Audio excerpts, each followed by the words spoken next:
So I'm with my friend Thomas Kopelman, a very successful, actually, quote unquote, by Business Insider, one of the top financial advisors in the country for millennials. But Thomas and I, like we've been friends, for a couple of years now, on a lot of different levels. But okay, don't take this the wrong way. But how did we actually meet? I don't actually remember like who was a referral or a friend or like how did we No, actually meet?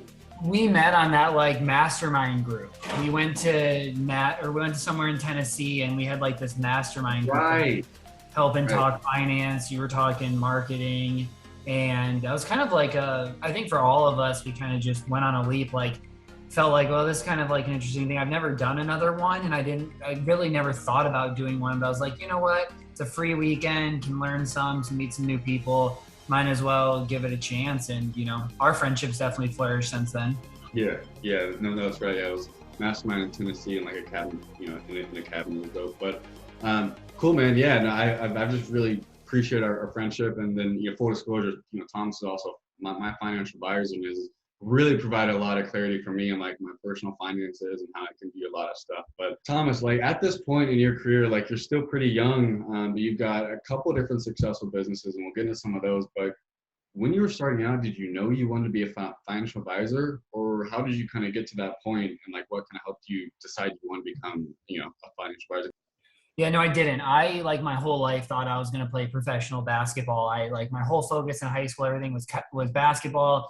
I ended up going to Minnesota State to play basketball, got hurt, decided, I don't really feel like I want to keep playing. I kind of want to focus in on regular life. And so when I was at Butler after that, I honestly had no idea what I wanted to do. I worked at Eli Lilly, I worked in consulting, I worked in insurance, I did 6 internships. And basically what I walked away from that knowing is that I really wanted to be in something that had like tangible impact. I think as an athlete, you almost kind of get addicted to the impact that you can have and seeing that impact. And the larger the company I was at, the less impact I could truly see. And I realized it was like years and years away until the work that you were doing almost could be felt and seen. And for me, that's what motivates me is the impact that I could make. And so after college, I ended up taking a job to work at Thrivent, which is a financial planning firm that sells insurance, but like any of the other big insurance firms, like insurance is first, financial planning isn't really what gets taught to you. And so when I was there, I started to realize that this is definitely what I want to do. I just wasn't in the right place to do it. They wouldn't really allow me to create content. It was really hard to serve millennials in the demographic I wanted. I had minimums on insurance and all that stuff. So Hmm. as soon as I realized that this is what I wanted to do, but this wasn't the place that I wanted to be, I just started networking and getting to know other really great advisors around Indy and kind of the country and learn more about the fee only financial planning space, which basically Wait, so like that's an amazing point. So to start that networking, where did you do to like love that networking? Was that like social media or LinkedIn or just all of the above, like going out to events? Like where was, your it kind of was it was mostly social media and connecting with people. I think that was like the natural place for me to just reach out to advisors that I saw were creating content and doing good things. And then one advisor around Indy, his name's Russ Ford. He's a great advisor. I saw his website, and his website was all about like your financial advisor being your best friend and like flat fee and not selling insurance and all this stuff. And so I actually randomly saw him at an event. I was like, wait, hey, you're Russ Ford, right? And from that moment on, he became my mentor, helped, me learn a lot, helped me get introduced to the fee only space, meet other great advisors, which then after a while, I finally found a natural great fit to join my old boss, Justin Castelli, who's the co-founder, CEO of RLS Wealth. He actually is like kind of a serial entrepreneur, is doing a lot of different things. And he was just kind of known as the content advisor. And for me, I knew I didn't want to be that advisor who goes to golf outings and networking events and weddings and just sells everybody around him on what he does. I right. really believe that financial planning is a need for a lot of people. It's not a need for everybody. Mm. And there's tons of millennials who want it, who are willing to pay for it and have complex situations as business owners or people with equity compensation. And so I knew that creating content was the way to attract the right people. And especially as a young advisor, the way that you become reputable is honestly, in my mind, the best way to do it is creating content. Show you know what you're Mm. talking about, show you can be a thought leader. So then when people naturally hit the point in life where they need help, they're going to reach out to you, the one advisor who didn't try to sell them at their best friend's wedding, or just that salesy person that you don't really want to be with. And to be honest, it's work. So many of the people I meet with are like, I have 5 friends who are financial advisors, but they all try to sell me on insurance, blah, blah, blah. I don't really want to work with somebody who's trying to sell me. I want to work with somebody who seems like they have a really good knowledge base and wants to help. So Justin was the natural place for me to go because he was kind of known as the content advisor, grew through that way. We believed all the same things. And I joined Justin in like a couple months after COVID happened. COVID kind of delayed that launch time. And when I started there, Justin. Wait. So real quick before you go on, because like I love Justin. Justin gave me a book when we first met, the Almanac of Navel. And I'll say I didn't read that book for probably 8 months, but I read that book like when I went out to LA for 2 weeks, and I read it at the most important time when I should have read that book. And that book, I mean, changed so many perspectives and enhanced so many perspectives. So like, shout out to Justin massively for that. But then additionally, you make a strong point about how the content really affects your reputation, because I actually hated financial advisors when I first met you. I shouldn't say that. I didn't hate them, but I would never meet with you because I would have met with you in the past, or a financial advisor. And then since I've met so many, I've just kind of generalized you into all one bucket of just like, don't really understand my extremely unique goals and just extremely unique personality and who I am. And so you're just trying to like blanket sell me on, this insurance software or whatever. And I was never a fan of that, but like you were, super different. So like, that's really cool that you're able to model that off of Justin. Okay. So you said 2018 is when you joined up with Justin. No, 2020, like 2 months after COVID, I joined Justin. COVID delayed it a little bit. And it was really great because I got to start with a salary, and the focus was like, focus on building content, like you can learn from me and blah, blah, blah, but like focus on building content because it's going to take a while. And so from like May of that year through the end of that calendar year, like I just put my head down. And the one thing that I did is I didn't create 4 million forms of content from the start. Like what I see a lot of content creators fail on is they start their business. Okay, I'm going to be a content creator. I'm going to have a blog. I'm going to have a podcast. I'm going to have a newsletter. I'm going to post on LinkedIn, Twitter, Instagram, Facebook. And they're just doing so many things from the start that they never get really good at any of them. They just are like doing all of them. And so what I really liked about Justin is he really wanted to help teach me to focus in on one thing and become really good at it. And the one thing we felt was the most important was a blog for my industry. So we started, he let me have my own website instead of him own it, which was incredible. I started writing the blog, did it for a few months, got really good at it, got quicker, got more efficient, and decided, boom, I'm ready for this. Now let's move on and start the podcast. That's kind of the natural form. So then did the podcast for a few months, got that going, felt good about it, the editing, the distribution, boom, then started the newsletter. Did the newsletter for a few months. And probably come January, so like 7-8 months in is when I really started to see some success. I think January I had 5 inbound leads, which to me was like, wow, I mean, I've had 1 so far. I knew it was going to take at least a year, but I'm here, I got 5. And then February I got like 7, and March I got like 9, and then 1 month I got 11. And it's kind of just been, somewhere between, gradually grown, but also understanding that like content is this long game, and it's not just like this straight up curve where like, one day I'm going to have, 500 leads come in a month. Like that isn't really realistic. But my goal is that, if I know I can average 5 or 6 inbound leads a month, that's 72 leads a year. If I even could convert half of them, which as of now do convert over half of them for sure, well, then I'm going to have a really great business. So the problem is when most financial advisors and, content creators in a similar business do is, or if they're not content creators, they go to those events, networking events, and every single time it's like a new game of, hopefully this event can generate X number of leads, but I need to go to this number of events consistently forever.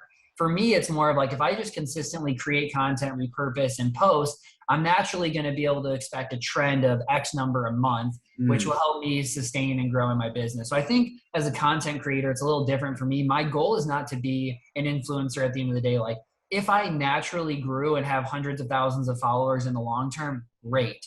Is that my goal? No, because in my business, I don't need that many. Like as soon as you get to that big, then you go more into like the courses and you might go into like influencer deals and other stuff, which is really cool. And that could be a natural progression and something I think about, but that isn't core purpose goal number one. So my goal is not buying followers or paying for ads or doing all of these other things to really bring in like a huge amount of followers, because my goal is to have a smaller client base that really believes in me, believes in what I do, and wants to work with me when the natural time progresses for them.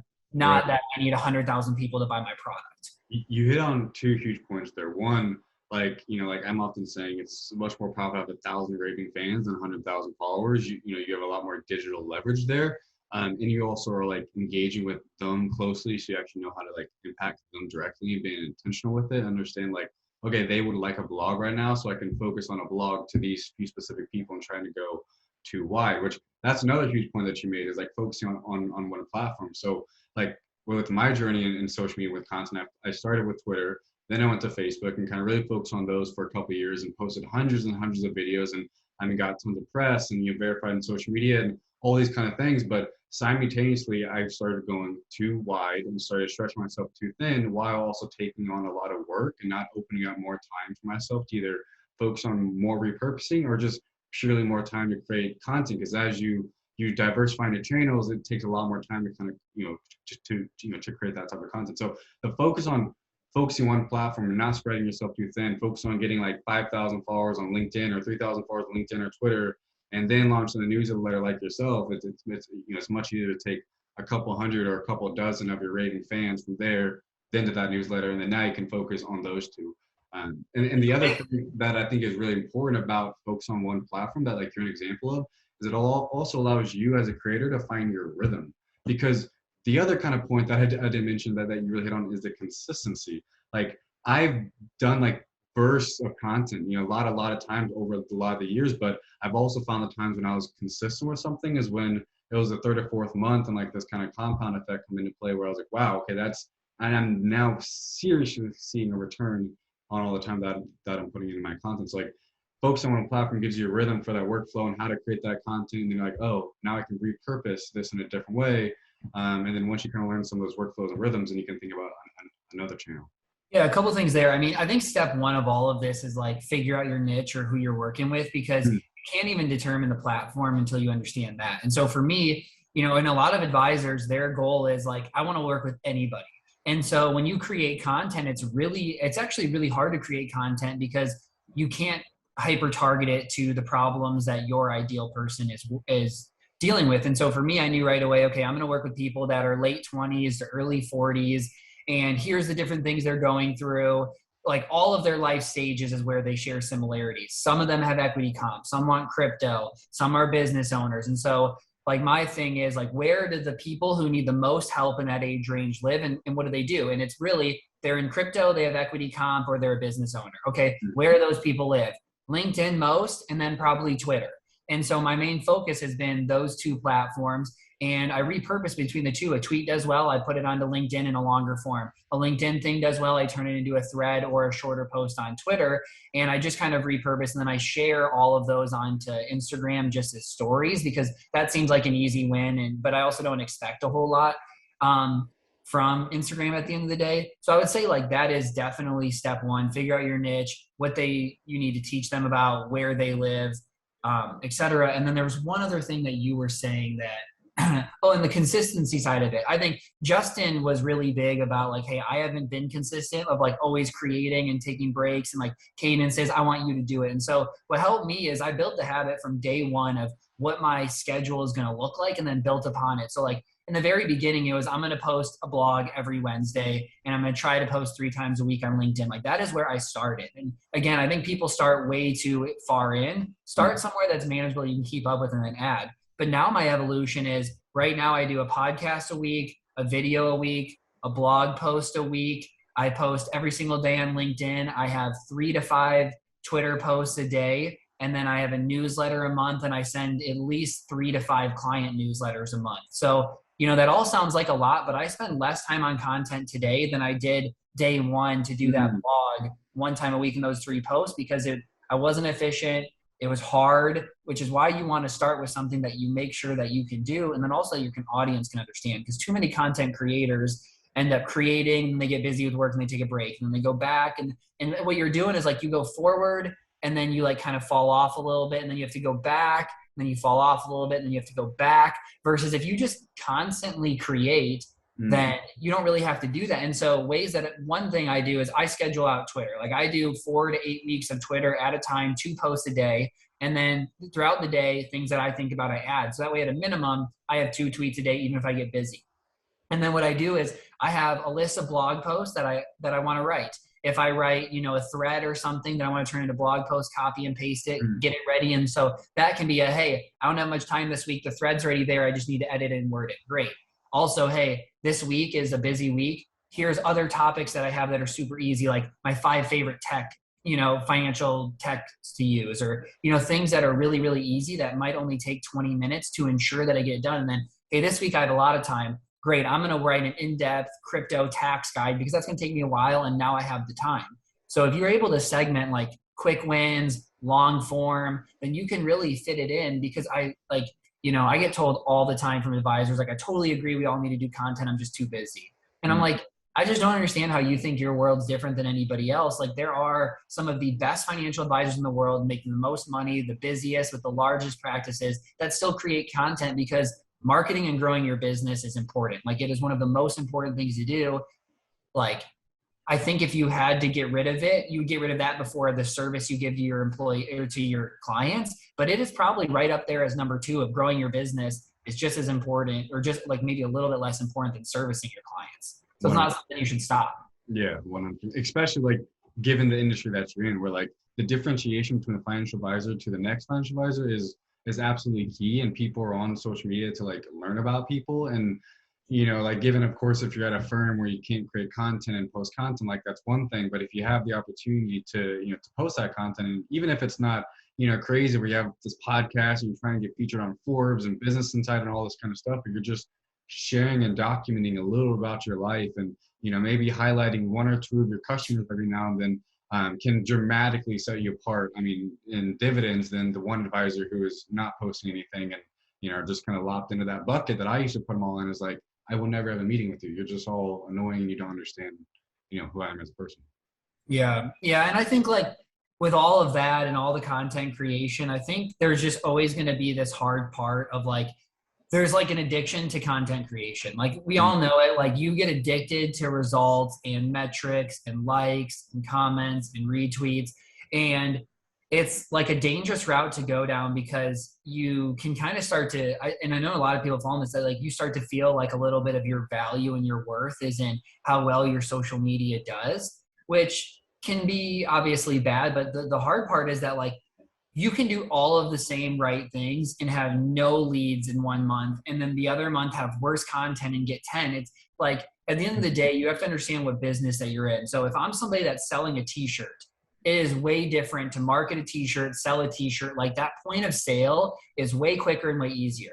If you're in my industry or you're a realtor, like you can't necessarily write a post and convince somebody they need to buy a house or a new house. You can't necessarily write a post and convince somebody they need a financial advisor.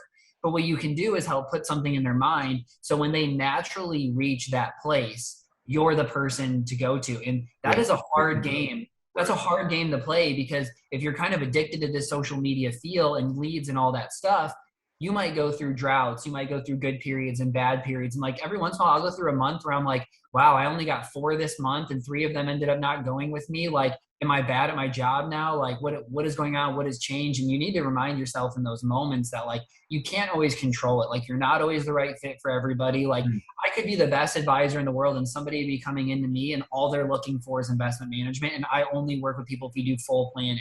And so then that's not the right fit. Or we have somebody who comes in and is like, they don't have make enough money to justify the fee. So it's not the right fit. And, you can't always control all those things. So you need to be weary to let your confidence or how you feel about the work that you do ride on those kind of decisions that are uncontrollables. Yeah, I think you're right. I mean, you gotta be super aware. Like at the end of the day, it's a game we're playing, and even though we're playing a game, we're also part of a game that like that we're a part of. It's very easy to be like just totally locked into all that. So within like the landscape of an advisor, whether you're an advisor or you're just really anyone who's thinking about content, okay, you started. Where are your customers? Where are they living? Focus on one channel. So say you have a channel. Okay, I think I need to focus on LinkedIn, or I think I need to start with Twitter? Maybe, I'm like you and I need to start with blogging. How did you like start coming up with some of those initial, content ideas? Like, how did you start coming up with ideas with content that either made sense to your business or just was easy for you to create? So then eventually later on, you find that rhythm of like, hey, here's what I really can create. Here's what's really working. Because of course, when you start out, you don't necessarily know what to create. You don't know what you don't know. Yeah.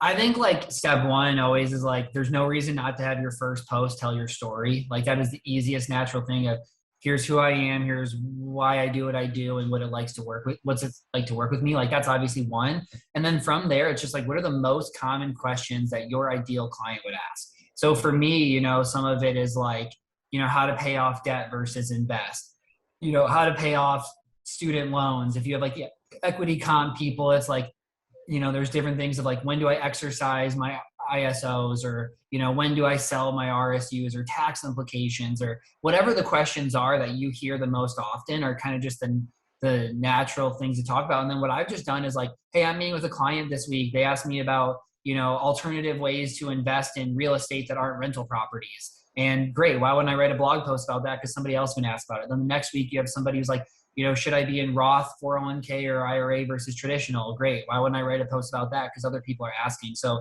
it's really about listening. And then sometimes it's just like, wow, I just heard another financial advisor talk about this. This would be really great for my clients to hear. Now, how can I talk about what they said, but apply it more to the age range and the people that I'm working with? So I think in the beginning, it's, man, how am I still going to be creating content a year from now? But like, that's not the question that you need to be asking yourself.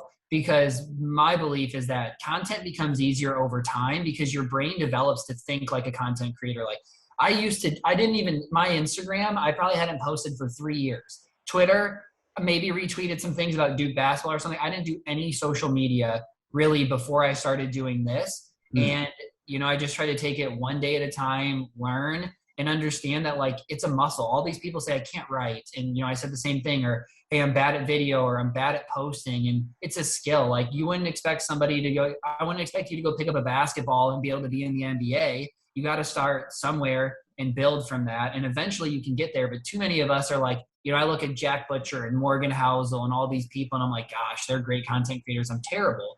But they didn't start. I mean, they started just like everybody else and they had room to grow and, time it took to get better. And that's all part of the journey that you're going to be on. 100%. I mean, it's all about skills and skills compound. Like once you learn how to write those blog posts, it's going to be easier to then make that video. And then once you make that first video, it's going to be easier to do that podcast. So you're right. Okay. So you're working with Justin, you're working with his firm, but you're having some success with content and your brand. And he started to have some really awesome opportunities. You started getting some opportunities and that led to you to launching your own firm, Offshore Wealth. And so like kind of talk a little about what you guys are doing there and just kind of like the success that you guys have. Because I know your partner, Trayvon, he's also he's also creating a lot of content as well. Yeah. So when I first started with Justin, he told me like, hey, one day you're going to start your own, like you might not believe it or want to be. Cause I used to say like, I just want to be a good financial advisor. I don't want to be a CEO and deal with like the printer going out and, all of those million things that you have to do. But he was like, what, I see it in you. You're just young and don't understand it. And so like, after about a year, getting to about a year in, I was starting to see a lot of success. I went from really like 0 clients to 40 clients over that time period, started to get a really good revenue. And Justin was like less into the business than he ever had been, just time-wise. He took another VP role at a company that was like the first ever to allow advisors to see and manage crypto assets for their clients. He also had like another community he ran. And so he wasn't spending much time in the business. And, we were kind of really siloed. I was doing my own work and he's like, hey man, like, you're really far along. I'm not helping you really on planning. You know how to do all of this. Like, you're really a great advisor. I think this is the natural progression time for you to go start your own. I'll help you do it. I'll help you build the systems. I'll help you get registered, And so to me, I was kind of like, well, when else in my life am I going to have like a free mentor to help me go and start my business? And he also, like, I own my podcast, my blog, all my clients got to come over with me. They had the choice if they didn't really want to, but all of them came over with me, which was really good. And so, when I went to start my own firm, it was like, do I start my own? Do I join somebody else? And Trayton and I were like really good friends. We both believed the same things. We both wanted to work with the similar age range. We wanted to grow through content, be crypto minded and like focus on all that stuff. So it just made sense for us naturally to go create it together. And I think All Street Wealth and the brand that we've created has been, really cool. And we're only 4 months in really at this point. But really who we are, All Street is just like, we're trying to be like the premier financial planning firm we say millennials because it's way easier and quicker than saying like people in their late 20s to early 40s. But like really who we work with is late 20s, early mid 40s, people that either like equity compensation, creators, business owners, people with more complex situations who want a lot of service, want somebody who's really integrated into their life. Because there are other advisors who really like, we'll meet one time a year, we'll give you a new plan, go do it, and it'll be pretty low cost, maybe $150 a month.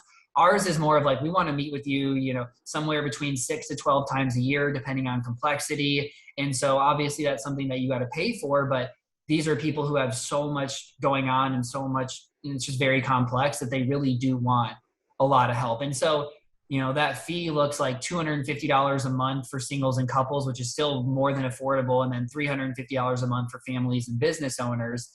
So we can really become integrated in your life and help all of the decisions that you're going through. Because at the end of the day, I think everybody feels not great about their finances. Like the truth is everybody's a little bit worried. Am I behind? What's everybody else doing? Blah, blah, blah.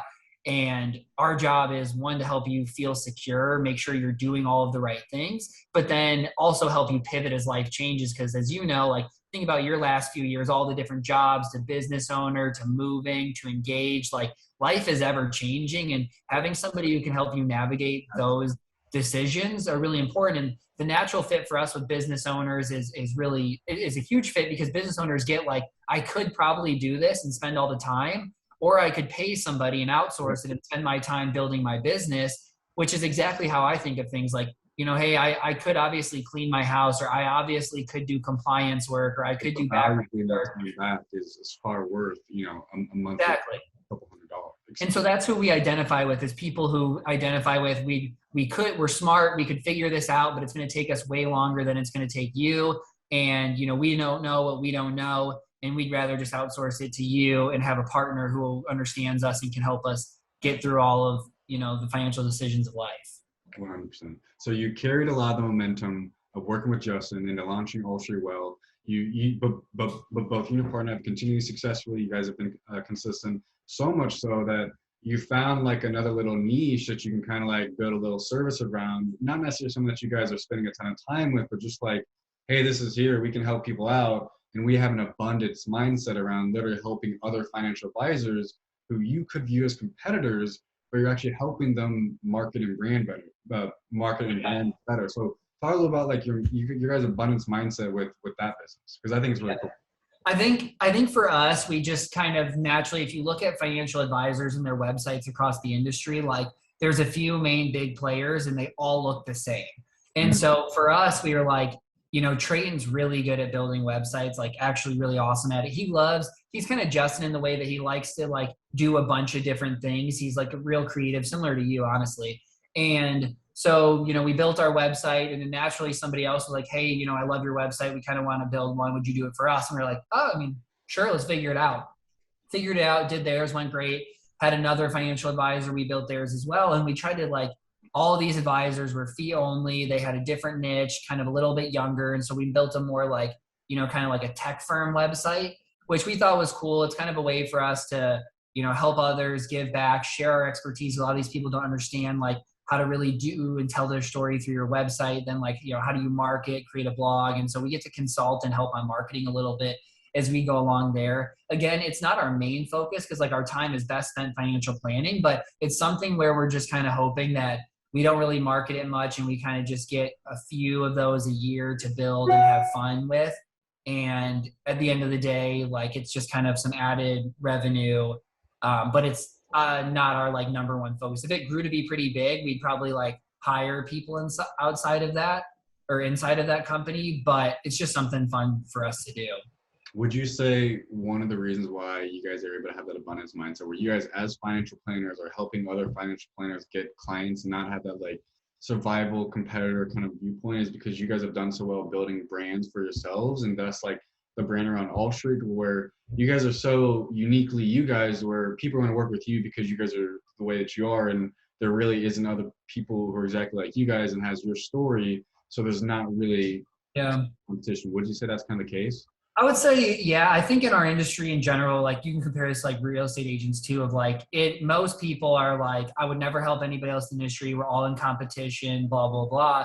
But like, I'm not just like a local indie advisor. And so the thing is like, there are millions and millions of people who need financial help. Like right now, apparently they say like, I don't know the stats, like somewhere between, 1 to 5% of people work with a financial advisor. And it's because of what the industry used to look like before. And there wasn't much planning, and it was investment management, which didn't always help everybody. And so my thought is like, I'm not competing with any of these people down the road. For me, like there is more than enough people for us all to work with. Like if I can work with 100 to 150 clients, those people are out there. I want the people that are naturally going to be attracted to me and what I believe.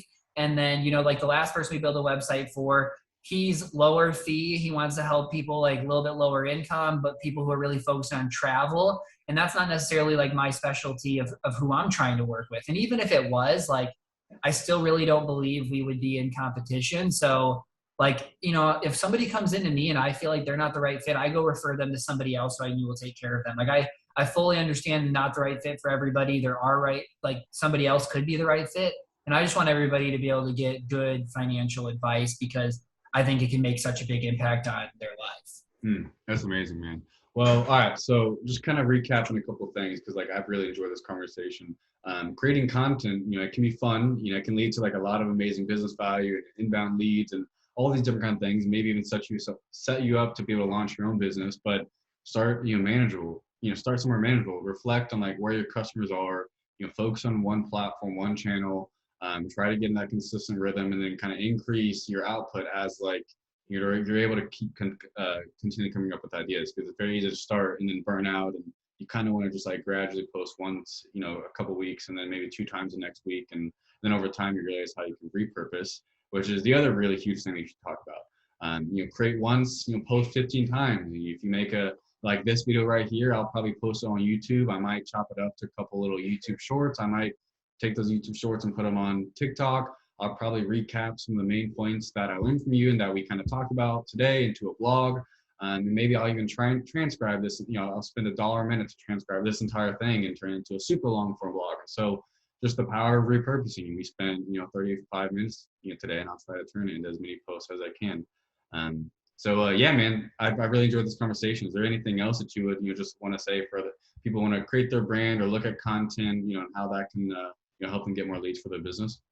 I mean, not too much. I would just say like, try to stay positive through all of it. Understand like this isn't the same thing as going to a networking event. You're not going to get like your first blog post on whatever is not probably going to generate 5 clients for you. That's really just not how it works. So, stay consistent, stay positive, and keep working. And then I guess the last thing I would say is like, if you want to follow me, obviously I'm on pretty much every social media. If you just search Thomas Kopelman, I don't think there is another Thomas Kopelman in the country. So you'll be able to find me pretty much everywhere. Hopefully Jeremy will link to my newsletter. And then if you're, somebody with equity comp or a business owner and you want somebody to help you kind of navigate all the financial life, just, book a meeting with me and we can see if it'd be the right fit.